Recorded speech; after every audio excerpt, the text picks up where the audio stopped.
Friend, आप सभी का स्वागत है हमारे YouTube channel stock market update में। तो फ्रेंड, आज के वीडियो में बात करने वाले हैं यहाँ पे शेयर बाजार के बारे में। तो शेयर बाजार के लिए यहाँ पे कल से शुरू होने वाले हफ्ते में 15 जुलाई की तारीख अहम होने वाली है, क्योंकि वेल्थ वैल्यू एनालिटिक्स के डायरेक्टर हर्षुभ शाह के मुताबिक यहाँ पे इस दिन ट्रेडर्स को हाई अलर्ट पर रहना चाहिए।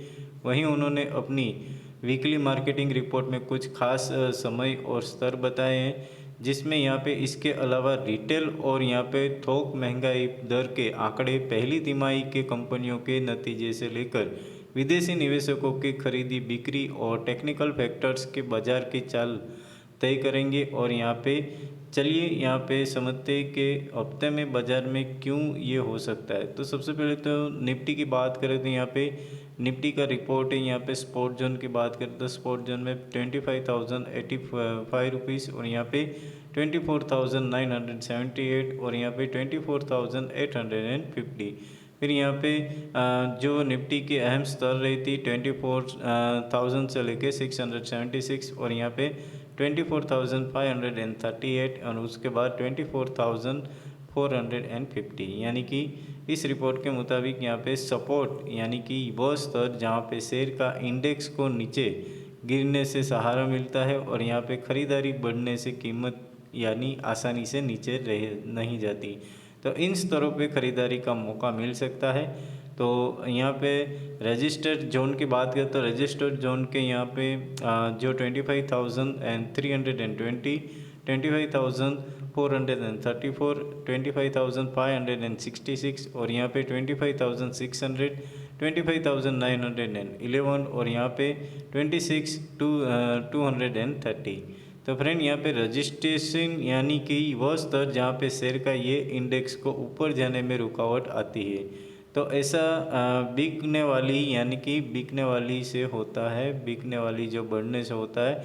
अगर निफ्टी रजिस्ट्रेशन जोन पर पार होता है तो नई तेज़ी आ सकती है।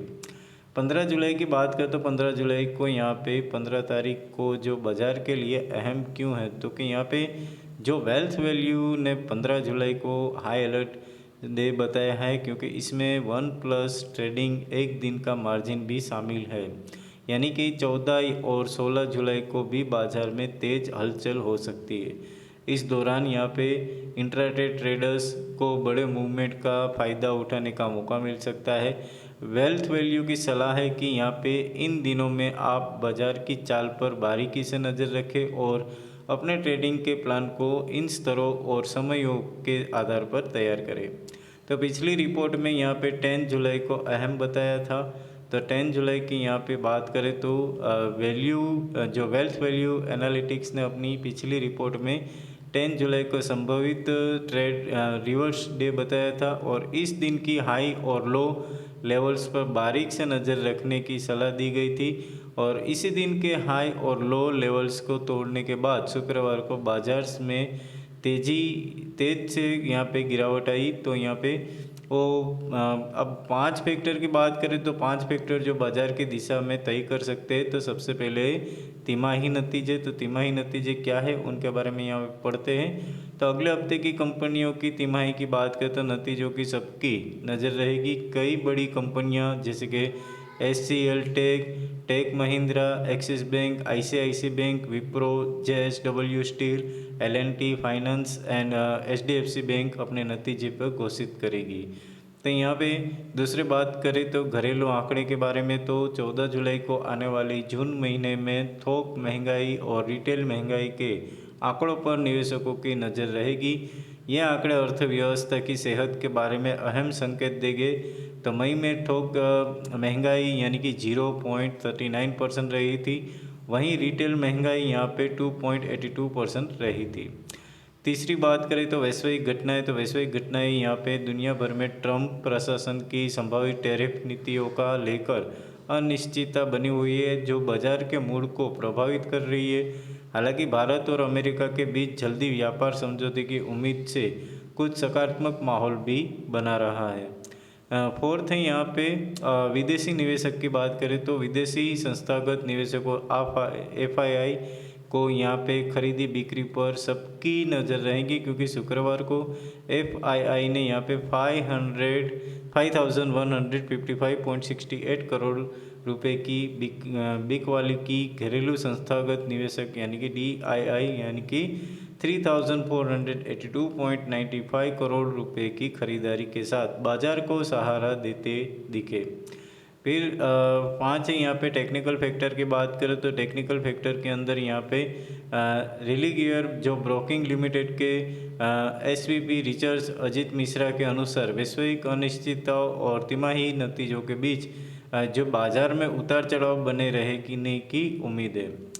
3 नए IPO जो 6 नई लिस्टिंग होगी। तो सबसे पहले तो यहाँ पे प्राइमरी मार्केट के बारे में बात करें तो अगले हफ्ते 3 नई पब्लिक इश्यू खुलने वाले हैं। इनमें से मेन बोर्ड सेगमेंट में एथम बायोसाइंसेज का IPO है। दूसरा है SME सेगमेंट में 2 अन्य इश्यू शामिल है और 6 नई लिस्टिंग भी होगी।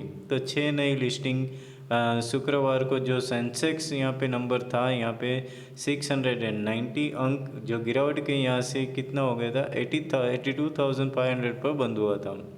तो हफ्ते की जो आखिरी कारोबारी के दिन शुक्रवार 11 जुलाई को सेंसेक्स 69 अंक पे गिरकर यहाँ पे 82,500 के स्तर पर बंद हुआ। तो निफ्टी के यहाँ पे 205 जो अंक की गिरावट है वो ये है कि 25,150 के स्तर पर बंद हुआ था। तो सेंसेक्स की बात करें यहाँ पे तो 30 शेयरों में से 23 शेयर यहाँ पे गिरावट और 7 में तेजी रही। तो TC महिंद्रा और टाटा मोटर्स सहित कुल 14 शेयरों में यहाँ पे 1% से लेके 3.5% तक की यहाँ पे गिरावट रही थी। तो फ्रेंड इसी तरह यहाँ पे जो 15 जुलाई हमने बताई तो वो आपके लिए खास होगी और उस पर आप नज़र रखोगे तो कौन सा शेयर है जिसको बढ़ते हुए आप देख सकते हो, जिसमें आप अपना इन्वेस्ट कर सकते हो। तो फ्रेंड आशा रखते हैं कि आपको ये वीडियो अच्छी लगी होगी और वीडियो अच्छी लगी हो तो प्लीज़ लाइक कर देना और अभी तक आपने हमारे चैनल को सब्सक्राइब ना किया तो प्लीज़ सब्सक्राइब कर देना